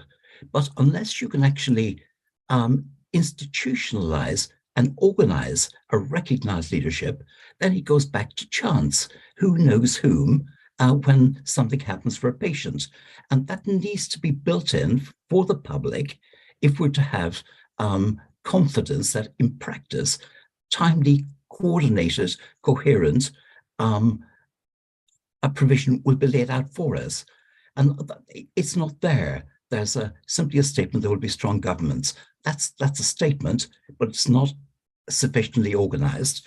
There's a second thing which really is, it goes with that. It's the question of our community. The word equity is used, I think, twice in the paper, but there's no equalities assessment whatever. And that really is remarkably as a gap. It's one of the 4 pillars of the ICS, but not to build it in with figures and with recognized communities means it's very difficult to take it seriously. Now, the Roundtree report has just come out with something, which you will no doubt have read, about caring. Caring is mentioned 3 times, but we will help carers, but not what, how, or when. The Roundtree says 162 billion pounds per year is saved by people who actually go into poverty to look after a family member, a neighbor, a husband, wife, whoever it happens to be. So if you're to make something on equality, which you must do, you need to put substance there, not to box ticket, because carers actually are having a rotten time, as you know, and there's nothing here to say how it will improve. And saying you're going to help carers isn't the help. You need to say how, why, and where, who organizes it. Now, there is actually something which I think goes with that, and it's to quote an eminent psychologist, you look for the structured absence. The thinnest part of the paper is the absence of detail on hospice care. Inpatient beds, where? Will there be NHS beds, pay beds? Will there be charity beds? It's on page 12. There's no detail there. Who will pay? Will the patient pay for community? You're going to be asked that by the community because it's an existential question for those of us looking after people. You need to flesh that out. There's an obvious thing. Pembridge is not mentioned. The public won't wear that. This is where the whole exercise started. You need to come clean. What's going to happen there? Because otherwise you are siloed and not comprehensive. Thank you, Jim. Thank you very much. Is there, are you going to ask the question, please? Thank you very Yeah, much. I am. I'm really sorry if we've confused everyone, but this is not the model of care document that we're going to be engaging on. That's a different model. That's a different document that's going to have all the data. It's going to specifically mention Pembridge. It's going to specifically have, it's got about 10 pages on inpatient beds. Yeah. It's a much larger, more thorough document. So I apologize if that was not clear. This was a progress of where we're at with the model of care, which is that we have almost finished that document, which it says we've almost done it, and we are going to go and out to engage at the end of this month, so very soon. And so that's where all the data is. That's where the common core offer is, and you talked about leadership. But I also want to be clear that it is the what that we are going to be engaging on, not the how. This is not how we're going to deliver any of this. That comes next. We want to make sure that we've got the what right, that we are ticking those unmet need boxes, that we have not left an unmet need totally left out. And that's why we on the, oh God, second from last page, I think we put as well, outline that provides and we will engage on the development process of the model of care. So that will all be coming, and the contents of the model of care, which is the what, not the how. So apologies if that was not clear. So thank you for the clarification. So this is an update of what has been done, and the intention is that after the engagement process, you will come back with the more detailed proposal that will cover the areas that have at the been end of this raised. month, we're going to be publishing our model of care engagement document, which is the proposed model of care. What we've given you in that document is a summary of the key changes that you can anticipate seeing in that document. Taking Jim's point, there will be data, there will be information about needs, population modeling. There is explanation about what each of the service lines are, what they offer, what the criteria for accessing them are. So that all of that information should be coming in the next 2 weeks, and that will be out to the public for public feedback to make sure we haven't missed anything in that model. And then the next stage of that will be looking at developing the options of how we deliver that, which will include financial sustainability, affordability, and to your point, Jim, about the health inequalities and the equalities impact assessment, we cannot do that until we have options to understand what the impact of those options are. We are obviously starting the work identifying the groups that we think might be impacted. We have started to do the preparatory work around that, but that full comprehensive health impact assessment will come as part of the options process. Thank you very much. So you're also noting the requests that Jim has made, and this will be addressed. Yes. And I also wanted to say for the 24/7, Jim has said that they wanted 24-hour care. We have a 24/7 advice line that is part of that, whereby you get palliative care information and advice. Clinicians, for patients, for their family, that they'll be able to do that. The community palliative care team, as I said, the extended hours we're recommending is 8 to 8, where they would do face-to-face visits. You also then have out of hours GP, NHS 111 that make up that 24-hour care provision. Thank you very much for the clarification. Jim, would you like to make a brief comment in relation to the response? It's very brief, actually. It really is very brief. Preparatory work on equalities was actually started. I could fiddle around on my desk here and find them from 2 years ago about equalities, and they've been forgotten about. But did I understand one thing? This is going to go out for engagement during August, which any politician, and I'm not one, knows is the month you bury difficult news. That really isn't serious. It needs to go out when people are back from their holidays, surely. And I want to echo Jim on his concern. I personally also have a concern about the timing of the engagement process, because from July to September is right in the middle of summer. It's August, so I'm not sure about the response that you will get. So I think that has been acknowledged, and we do recognise that obviously we are heading into the summer months, but one of the things about this process is it's taken a long time to get to this point, because actually what has happened, it's been very detailed and it's been very sort of designed with the right people in the room. So we've recognised that this has taken us longer to get to this point. I think there is a genuine desire to do the engagement properly. And if that means that we need to extend and look at that timeline to enable us to do that, then I think that would be looked at favourably.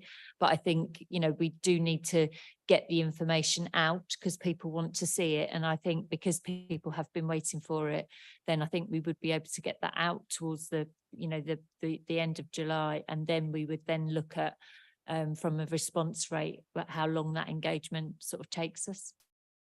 Thank you. So for the alternative option, I just want to put it out to the members of the committee. Oh, sorry, Dr. Lang. Okay, just wanted the committee's thoughts on the extension of the engagement period, bearing in, but we've also heard Sue's response, so. I think it's essential. I think if you can make some sort of commitment that it's the end of September or something, or early October, fine, because we know there's going to be a problem. And I'm sure it's not deliberate, it's coming out. I understand the need for it to get out. So if people can have it for the summer holidays, then maybe they can actually go through it page by page and see if everything is covered, and then get back to you with something that maybe views. So I think that is something that is definitely something that we would be happy to consider and look at. I can't commit here and say end of September or end of October and give that definitive date, but I think, you know, the process that has been undertaken, what we do not want to do is fall foul of not doing this bit right, which then means that actually the how and the options then aren't sort of considered properly. So we hear what you're saying. I can't commit to a definitive date, but we recognise that your concerns about the August and, you know, a period of time, we will definitely take that back.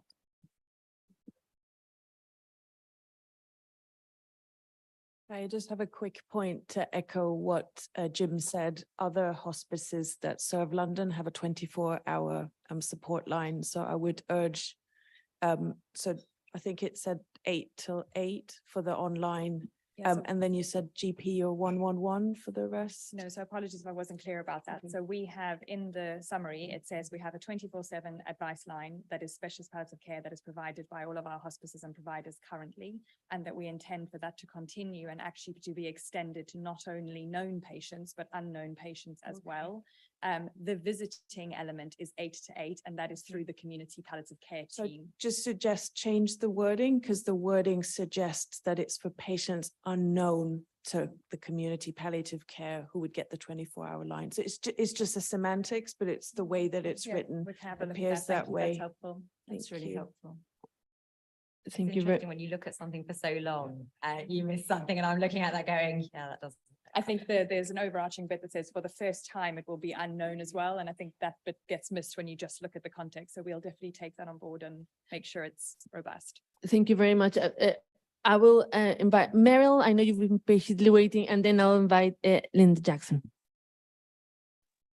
Can I just, I'll try not to repeat what Jim has said, and I'll try to take on board the comments that have been made by the team presenting. But it's actually very hard to do that because it's hard to make sense of the paper when we're told that it's not the real paper. But I think that there are still some comments, whether it's the real paper or not, that need to be made, and I'll try not to repeat the points that Jim has made. For me, it's a bit hard to see how this is a new model of care, so I think that needs to be made more explicit. There are elements of it that are expanded elements of care, but if it's a new model of care, I think it needs to be clear how it's new and how it differs from the previous model of care. There is one thing that deeply concerns me, and I trust that the big new document will cover it, or else that it can be taken on board. It talks about inpatient bed care and the fact that residents will have access to an increased number of beds, dedicated enhanced end-of-life care nursing home beds for patients who do not require a hospice bed. So that throws up a range of issues. First of all, no one actually has given clear criteria about which patients are the patients who are seen as requiring hospice beds. And we've asked about that before in other fora as well. It needs to be clear which patients are seen as needing hospice beds. Patients need to know that. Carers need to know that. Families need to know that. But where are these beds that are not in a hospice? Nursing homes, care homes. So which care homes, which nursing homes, run by whom? Are they local authority care homes? Are they privately run care homes? And how are these care homes staffed? We know there's a national shortage of staff in care homes, and that many of these care homes are staffed by people who, no fault of theirs, are poorly trained and certainly are poorly paid. So I think there is the real danger, if we're talking about this, instead of proper hospice care, of patients coming to the end of their life being given second-rate, inadequate care. So I think that that whole thing about this being a new and wonderful offer needs to be spelt out to ensure that if it is a new and wonderful offer, that people understand that that is a new and wonderful offer. There are several occasions in the report when it's talked about, for example, HAFSON having representation on the groups, as if this is giving approval to what is coming out of the groups. We happen to know that the people from HAFSON who are, at least one of the people from HAFSON who has been party to this, has consistent questions through the process, not about everything, but about a range of things, about how it's being conducted, about papers coming out the night before a meeting so that they can't be properly read, about not being able to engage properly, about the issue of Pembridge being ignored. The way it's quoted in this paper is to give the impression that HAFSON's representative has supported everything that's come out of it, and that's dishonest. In the same way, it actually talks about the local Hammersmith and Fulham end of life services meeting. In fact, I assume that is referring to the frailty group, which I am on and which Jim is on.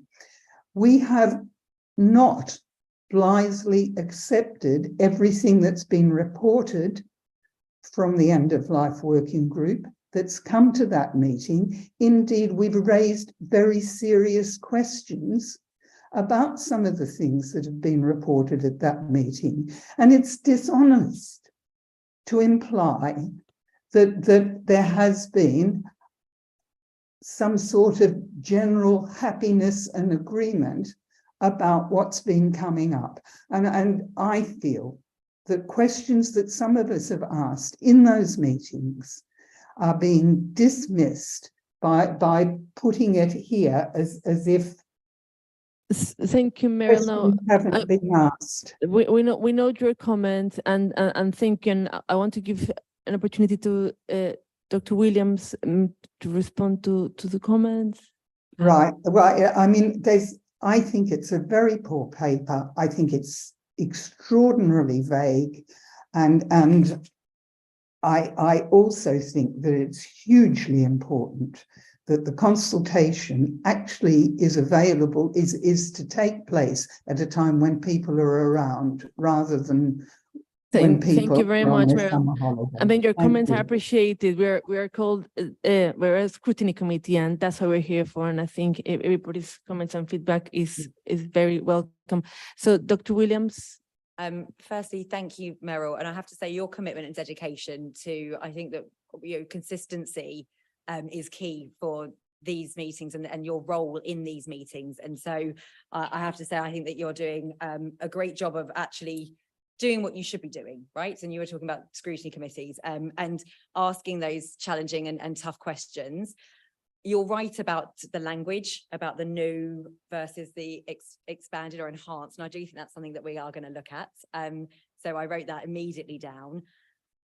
Each one of these meetings that we come to, I promise you that your suggestions have never been lost. We absolutely continue. You've mentioned the criteria, and the paper, unfortunately, the paper can't be person specific, but I promise you that the criteria is in the document that we are going to be sharing in a couple of weeks. It's not a consultation document though, Meryl. So just to change the language on that, it is an engagement of a model of care, of what a model of care looks like, not how. So not a consultation.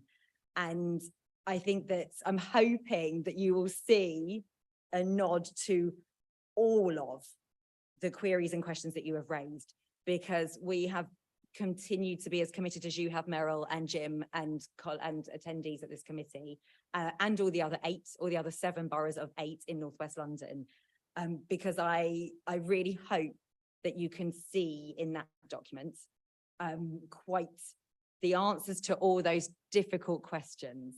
I really, but the opportunity there is, I know about, you talked about Hafsan.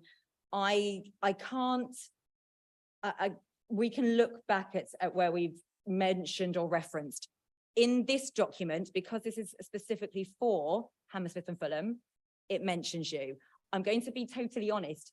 I don't think we've called out Hafsan as specifically in the general document that's going live, but I'm going to have to look at that because we include all of our engagements at every level. And we know that we're not going to get every person and every voice of every committee. And that's why we're going out as part of this wider engagement event, is to try and catch those colleagues. And I'm very sorry to hear about the colleague that has not been happy with working as part of the model of care working group. With over 38 meetings, I felt like we did build a really good personal professional rapport. And I do encourage that colleague to come personally to see me, because I would like to understand a bit more before this document does go live, if there's anything further I can do to make that colleague feel like they are heard. Thank you very much. I would like to invite Linda Jackson, and then Keith. Thank you, Chair. I think it's really important to make the point about the role of this paper is not the engagement paper, it is a statement of summary where you've got to. So I think there is mixed understanding of that, and that's why people have got a different message and a different view on it. I think the paper does give us a very strong statement of where we're at to date, and we can see definite changes that I've heard of that have been asked for by the communities, and in fact this group as well. I think there's just a couple of points, and I think you started to touch on it, Dr. Williams, about the difference between engagement and consultation, which I think is really important just to clarify, if I may, because what you talk about in this statement is around transformative initiatives, which for me mean about big service changes, which aren't always bad. Change is good as well. So to do significant service changes, we would have to do consultation. So I'm just wondering, could somebody, I'm not suggesting you, Dr. Williams, could somebody just talk us through the process of, so we now go out to engagement with the wider document, and at what point then, when we get to the what and this is the how, is that the point where we flip that to consultation? I think just for clarity, please. So I think I'll come in on this bit. Obviously, if Jane was here, she'd be able to wax lyrical about it, I'm sure. But I think from this is be an engagement process, and this is on the what. Then we would get to the, okay, so people have understood the what. How are we going to deliver it? There will be a number of options that would then be developed as part of that options appraisal in terms of the how. And it is then at that point that the consideration then needs to be given about the significance of any service change, and then a consultation process would need to be adopted as part of that. But again, I think the process thus far has been that we would be invited here for progress updates, and then that would give due consideration at those appropriate steps. Chair, if I may just come back on that one point, I think it's really helpful, Sue, thank you. And I just think if we, and like I say, we as a system are going to make the changes that are needed for the community and for the residents, they're going to have to be significant changes, whether we like it or not. So, you know, at some point we are going to aim towards that consultation. And I think we just need to be very clear from Hammersmith and Fulham's perspective that at this moment, that is where we feel we will end up in consultation. Thank you. Can I just add one point to that's, I think, going back to the point about the engagement and why we had only suggested having a shorter period of engagement, is that's leading up to a formal consultation that is a much longer period of time, that gives people time to feedback over at least a 3-month period around the options, which would also include, digesting more around the model of care. And even if we were to, and as I know Sue has said, we would consider extending the period. If it is that we don't extend the period, we would continue our engagement through, being able to have people give us feedback. It's a continually iterative process. So even if it isn't during those 2 formal engagement weeks or 3 weeks in August, we would still welcome an ongoing engagement process. Thank you very much. I know Keith, thank you very much. Yes, I'd just like to give you a personal anecdote of my experience of the service. My partner died, and I have to say that the whole thing was seamless. From going into hospital, when he came out of hospital, Mediquip was there with the bed in the house. They were there ready, so he came back. I was then told by the visiting service, if it is too difficult and you're not able to cope, then you let us know straight away, and we will find a hospice. So I have to say, as far as I'm concerned, I have nothing but absolute praise. It was 100%. And also I have to put on record the over and above work that those teams put in. They don't just clock off at 5 o'clock because it's their end of shift. They put in effort, and I really would like that recording. They do a damn good job. Thank you very much for sharing with the committee, and we note the appreciation that you have for the service. Thank you very much. Okay. Are there further questions, comments? Just quickly, when you consult fully, are you going to do that over Christmas? Is that going to be included in the 12 weeks, or are you going to have 12 clean weeks? Not a question. It's a statement. We can't until we know the timelines. I don't, but taking into consideration the committee today about it being over a summer window, we will assume that another holiday period of consultation would not be advisable. And I don't think anyone would support that. So if you're going to do it over Christmas, just give it another 2 weeks. But just to be really clear, so I recognise from a committee perspective, the view is that there may well be significant service change, which will lead to a consultation. We're not at that point yet. So because we haven't done the how bit, we haven't got those options. So actually it could be for Hammersmith and Fulham that those aren't as significant as, we think, or, we anticipate. But I note what Lindsay said. We would have to give that due consideration, and it would have to be extended to recognise that people will want time to consult. Okay, thank you very much. Just so to sum up, Dr. Williams, I want to please ask you to give us then a summary of some of these actions that you may take forward from listening to the committee, please. I mean, I think a key point for us is, and I think that we've got consensus here, which is good, is the concern around the engagement period and how we would definitely appreciate an extension to that. We also note that this is just a statement, an update of where you're at the moment, and that further work is needed before hopefully that consultation is carried out.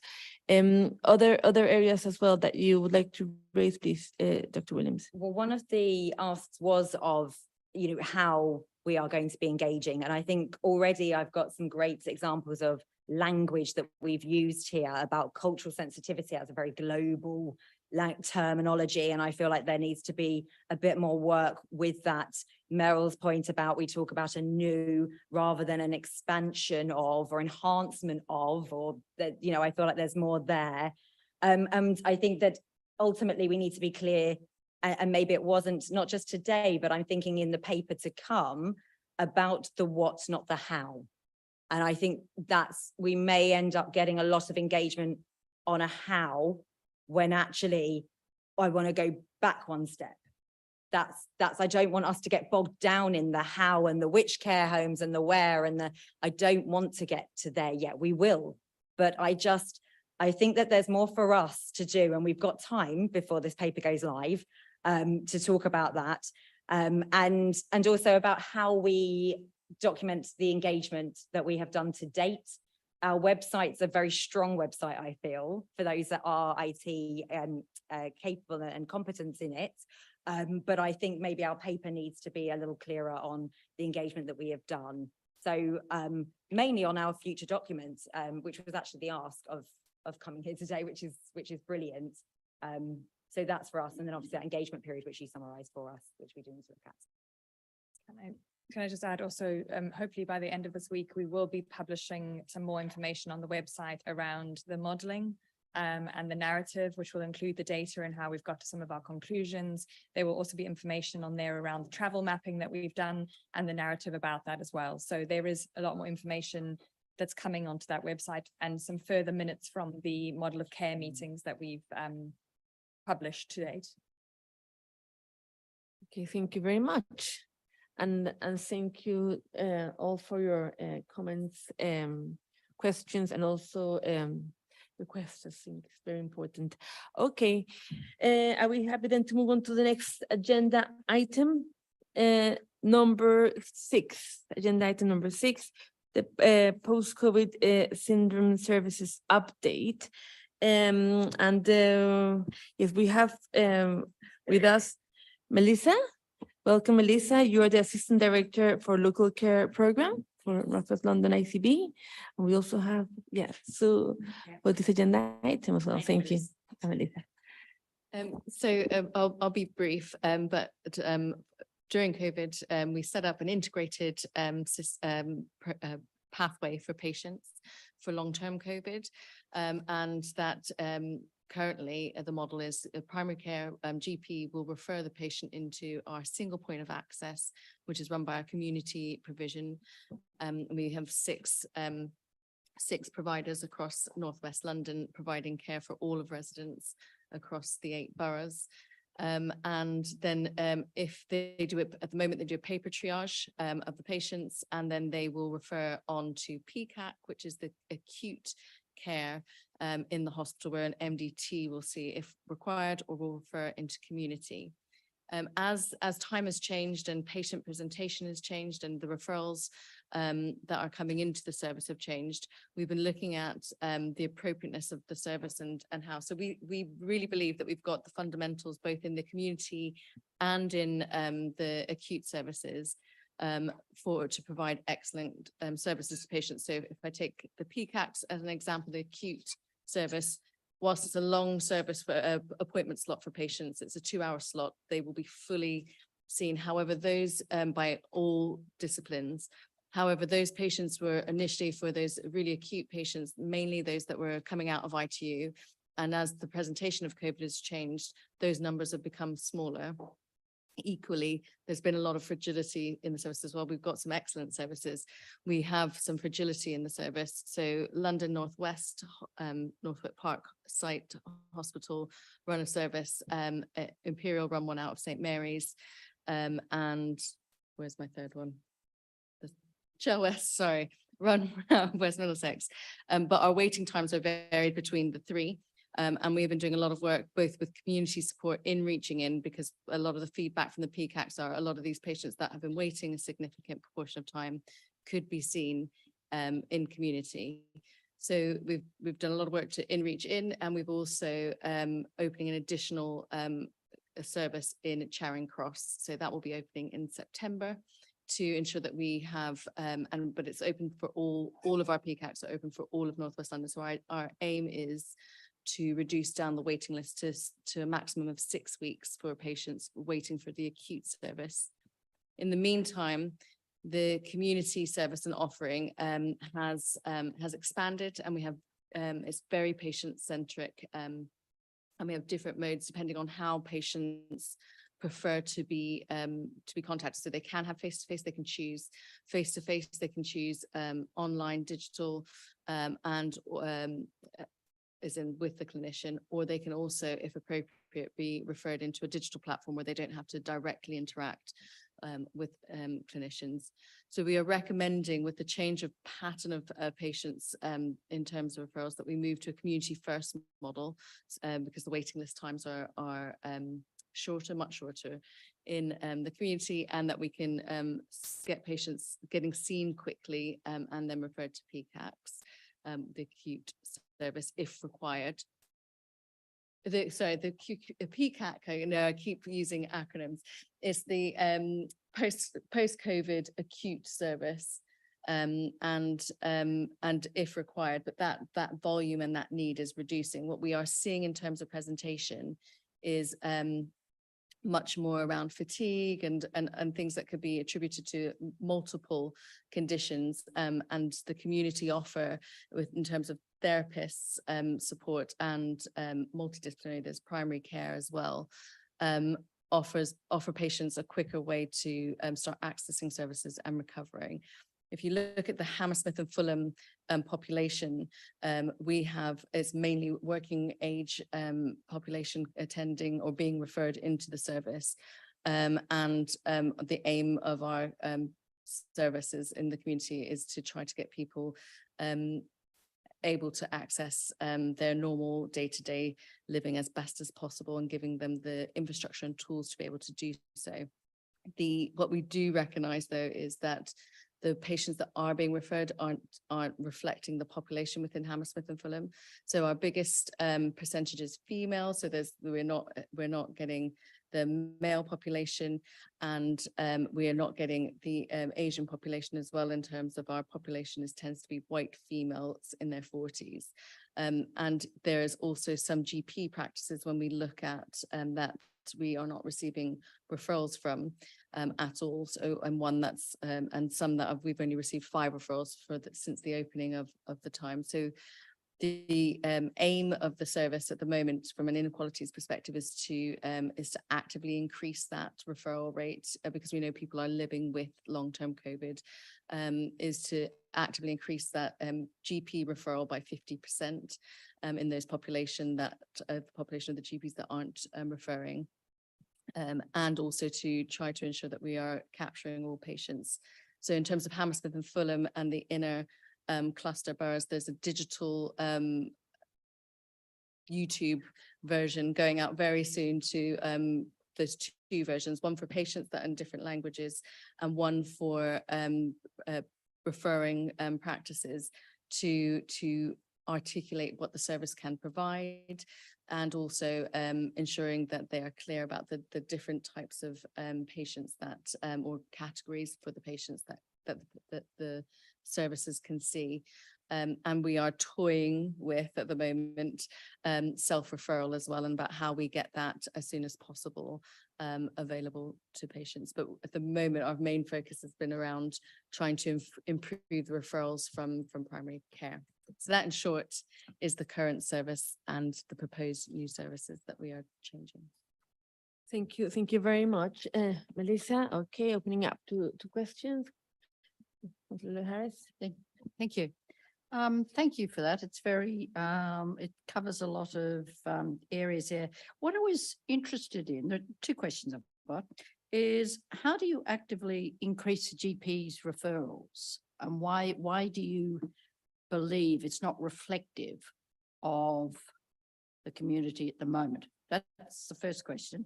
And the second one is, do you take into account when you discuss COVID about the impact of isolation that it has on those that are suffering from it? And if so, do you make more of a concerted effort to have those people presenting with long COVID actually seen face to face as against, say, over Zoom or a phone or something? Because obviously that just buys into their sense of isolation, whereas face to face might take more time, but actually it might be better for them and their mental health. Thank you. So I'll take your second question first. So we are the community offering is done, the triage is done by the clinicians, and they are then contacting the patient, and they're absolutely trying to ensure that they advocate the best solution for the patient, but very much do listen to the patient's needs as well. So yes, there is a push to if they believe it's necessary, not just in terms of isolation, but in terms of if there's things in the referral that would be better for the clinician to physically see or be able to work with. But it is very much driven by patient, because equally what we are clear about is patients are, when we look at our digital platform, they are accessing that much more frequently. So when they are allocated to that, so it's trying to increase the ability of them staying with the service and staying with the tools that will help them. But yes, the clinician is actively trying to encourage the best pathway for the patient, but being directed by the patient. And then to your first question, which it's completely left my mind. So if you could go back to that. Increasing GPs. Yeah, sorry. So we've done a lot of population health in terms of reviews within our referrals, and not just within Northwest London and but comparing wider. And we are clear that when you compare the GP referral rates, that there are GPs that aren't referring patients that are within the category, and people are accessing services, or when we look at the digital platforms, accessing services without having gone through primary care. So it's sort of the aligning of both, and also looking at your population within each of the boroughs, and those that are then accessing the service, compared as well with those that we know was much richer in time when we were recording COVID more significantly in hospitals, but also with the population that was attending hospital that was then not attending the services. Sorry, just on that, when you mentioned the digital, what about those that are not particularly digitally savvy? Because we're going to be losing them. So we won't have them to start with. So I assume there's a program that would be dealing with that. So they're not necessarily going to pick up on the fact there's a service. The GP is not picking up on something. So people can't be referred, and they're not going to go onto a platform if they're not aware it exists or how to access it.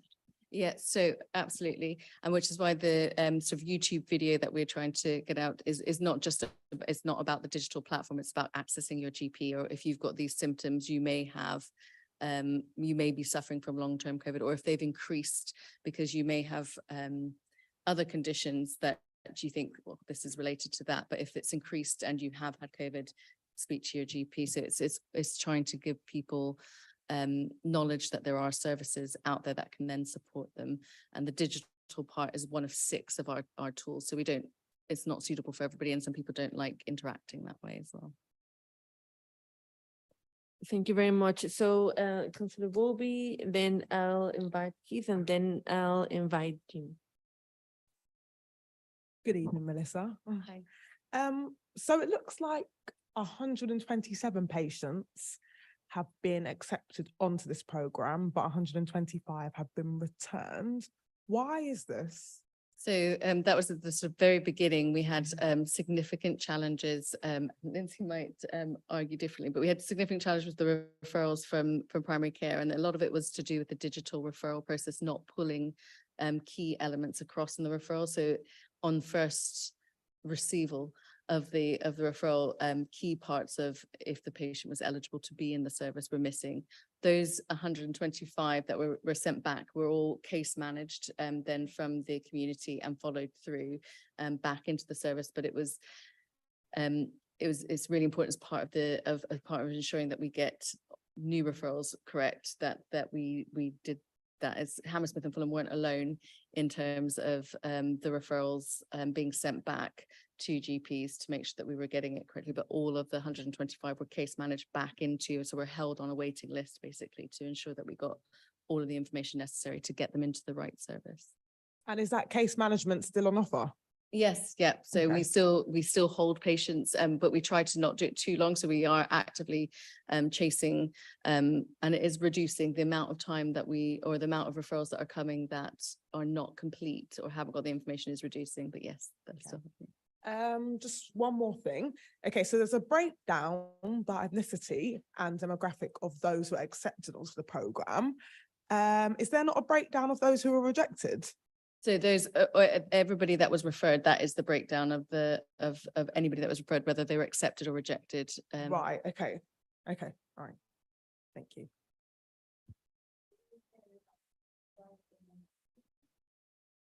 Yes, you mentioned that the older people are not coming forward. Was that right? You mentioned that? But yes, I guess in terms of the population that are being referred, it's predominantly females in their early 40s, late. So you were then talking about probably a self-referral. Will you be working with organizations like Age Concern, because they have lunch clubs and things too, because there may be a cohort there who probably have the long COVID and would need, reminder, and they won't be digital. Yes, so each of the boroughs are running different elements to try to ensure that they are dealing with the inequalities with their boroughs, because different boroughs have different issues in terms of who's accessing and not accessing. But absolutely, with all of those that are setting out there, all have set out the timetable, but they're all setting out how they are going to engage with the cohorts that aren't coming into the service. Thank you. Jim, please. Thank you, Chair. Each of the last two questioners have asked questions I was going to ask. First of all, Melissa, I think that was a remarkably rich paper, and I learned a great deal about my borough despite living there for decade upon decade, just from reading the paper. Several things did occur to me. What is this? I have the impression there's immense differential public awareness of long COVID as a condition, and that those who are, if you like, who read more complex media know about it, but others may not at all. So I'm wondering about how you're going to approach the public at large to say that there is this condition, long COVID. It's not like COVID where there was a relatively simple test where you knew you had the conditions or not. Everybody got that very quickly because the media at national level took it up. But I suspect that is not the case at all about long COVID. I wonder often just talking to people, whether people just say, well, I'm getting old, even though they're much younger than me, and just feeling tired all the time. And simply because there isn't a clear set of kind of descriptions of what you might want to look out for. And second thing goes back to the analysis by cohort in the paper, which the councillor did ask about. At a recent scrutiny, we found that a small number of PCNs were not referring many patients, whatever, for mental health needs from the very poorer parts of the community. And that was counter-evidential from what we know about mental health pressures. I was trying to work out, is there something similar happening with people from the poorer end actually not contacting the health service as much as those from the more affluent part of the communities, and therefore you need to actually begin to aim publicity towards those areas or cohorts of people, because I think what you're doing actually does sound very interesting indeed. Thank you.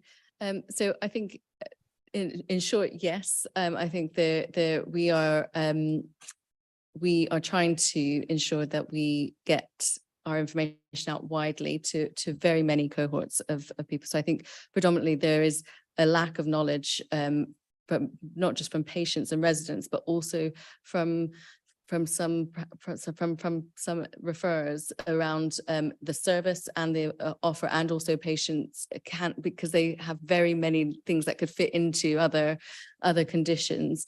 Hence why, you know, we're putting a lot of emphasis on the digital animation that we've put through for both GPs and for patients. So I will share that with the group, and that can be circulated if you know, and we'll welcome any feedback, because it hasn't, we're just sort of testing it at the moment in terms of with select patient groups to see if it makes, you know, what we think makes sense and is clear is actually coming across that way. So we can circulate that for feedback. And absolutely, I think there's lots of reasons why patients who also may feel that they are suffering from long COVID aren't, you know, because it is predominantly impacting, from what we can see, working age as well. And so in terms of not being able to work or worrying about being signed off, I think that is also impacting why people are accessing or not accessing the service. But I think a lot of it, as well as the service that we offer, isn't known about because it's not advertised as significantly as some other services. Thank you very much. I would now like to invite Meryl, please. Very quick, I agree completely with the comments about it was a really interesting and useful paper. So thank you. And had a lot of insights that I think are really need to be more widely known about. Just to follow up some of Jim's comments, some time back, one was hearing from people who thought that they might have long COVID, that GPs were not taking this seriously.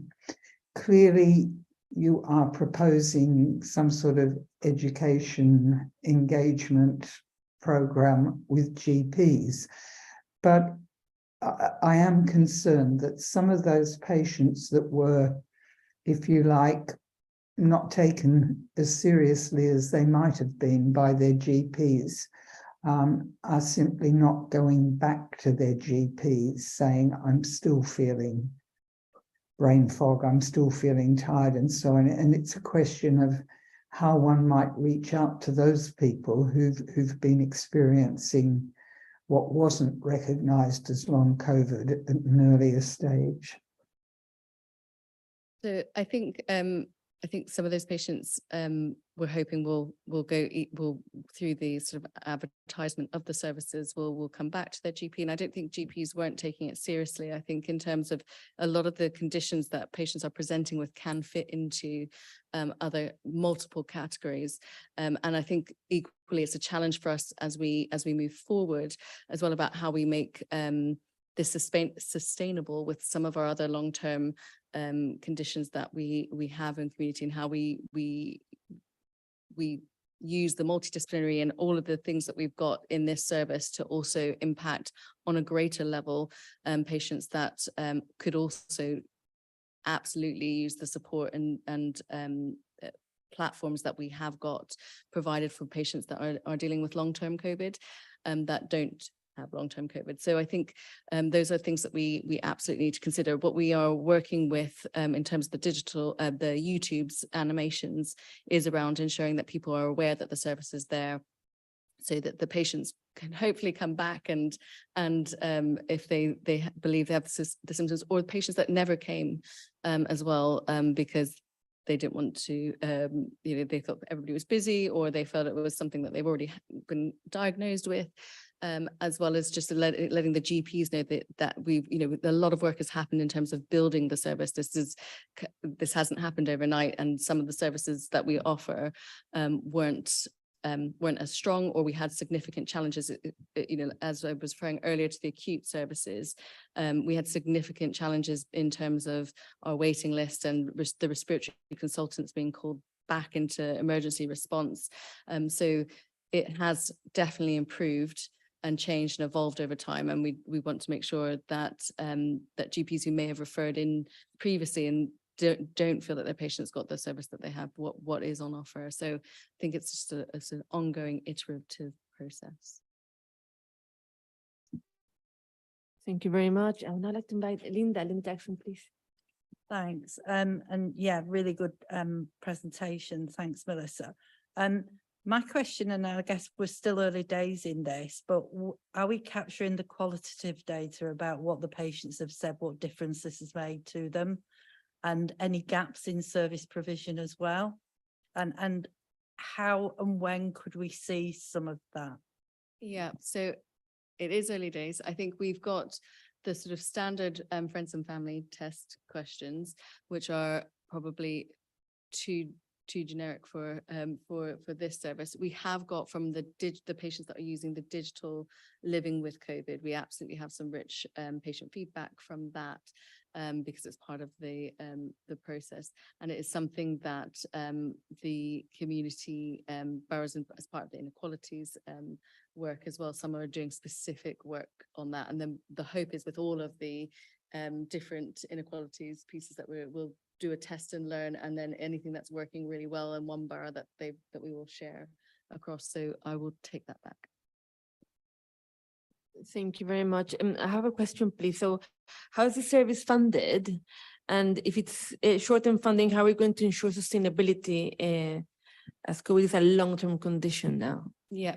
So it's funded by NHS England, which we get special one-off, short-term, not one-off payments. So we've been lucky to have had it secured for this year and to have had a small uplift in that in terms of cost of living uplift, so that we can increase the workforce costs for this year. However, we haven't got anything secure for next year, and that's why we absolutely need to work through this year as part, and we can update our work that we're doing at the moment to try to find a sustainable solution, and how we, sort of alluding to my earlier point, how we widen the offer to impact a significant more amount of patients for the funding that we've got.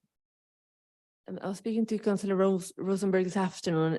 Unfortunately, she couldn't make it, and I know she was very keen to. She couldn't make it because of the long-term COVID and some of the difficulties that come with it. But she wanted to ask if you thought that research was important. She felt that investment is needed in research to understand in detail long-term COVID, the impact, and how to deal with it. Yeah, absolutely. And I'm sorry that she couldn't be here, and I'm more than happy to have Paul Hopper, our clinical lead, and myself have a meeting with her if she wants to have any further questions. But we have used a proportion of our funding to use Imperial Healthcare Partners to help us with our research. So we are doing, they're absolutely part of our model at the moment in terms of quantifying and being able to demonstrate whether we're making impact for our patients. And so yes, they are key. Thank you, Councillor Lohan. Thank you. Just as a follow-up to that, I was talking to Anne on Friday night, that came up. And we were just wondering whether we can learn anything from the beginnings of ME, because some of the conditions or what people, they're not quite sure whether it's long COVID. Some people think it might be ME. So I'm just wondering, is there anything that we could learn from that experience that might actually be useful going forward with long COVID? I'll take that back to Paul Hopper, Dr. Paul Hopper, and I'll get a response back to you. Okay, brilliant. Yep, Councillor Coleman. just quickly. Because it's such a strange new mix of things that people have, and you've been working closely with GPs, but how confident you are now that GPs will recognise this might be a result of COVID as opposed to just generally somebody coming along feeling a bit tired, and what would they do differently? Just to clarify that. Yeah. So we have a GP clinical lead who is working specifically on this. And we've one's gone on maternity leave, we've got another one in, and they are working to ensure that they are communicating across Northwest London. So I think we have had some significant engagement from GPs about the issues that they were facing. As you can see from the referral data referred to earlier, we had some challenges, and referring back also helped iron out key issues that GPs were having referring into the service. So I'd say some confidence, but the data also shows that we know. So we know the PCNs that we need to. So that we know the PCNs that we need to work with, and each of the boroughs are working specifically to target those areas, and with set targets to improve.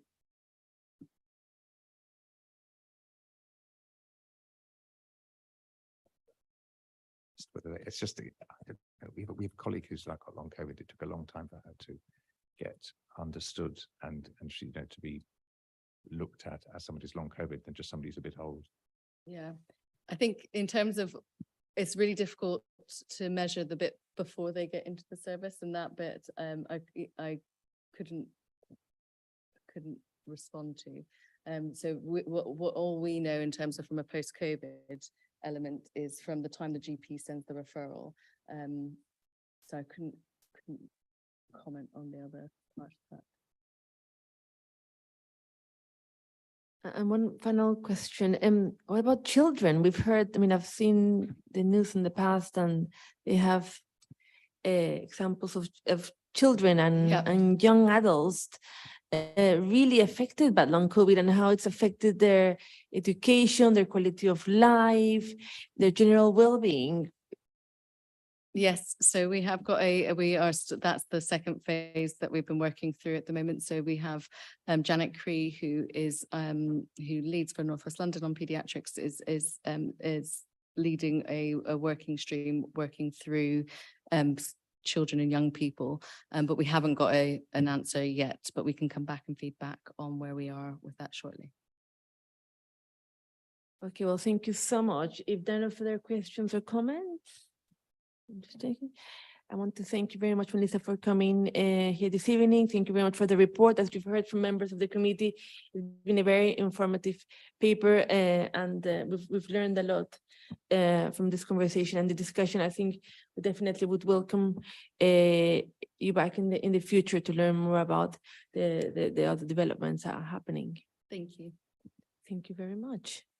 Okay, so let's move on to the next agenda item, which is dates of future meetings. Just to note those dates, and the next date that we have is the 15th of November 2023, so in about 3 months' time. And then if there are no further comments or questions, then I think I'm going to wish you all a very good summer. Thank you very much. Thank you. Thank you, Chair. Thank you, Chair. Thank you very much. Thank Have you. a good summer. Yes.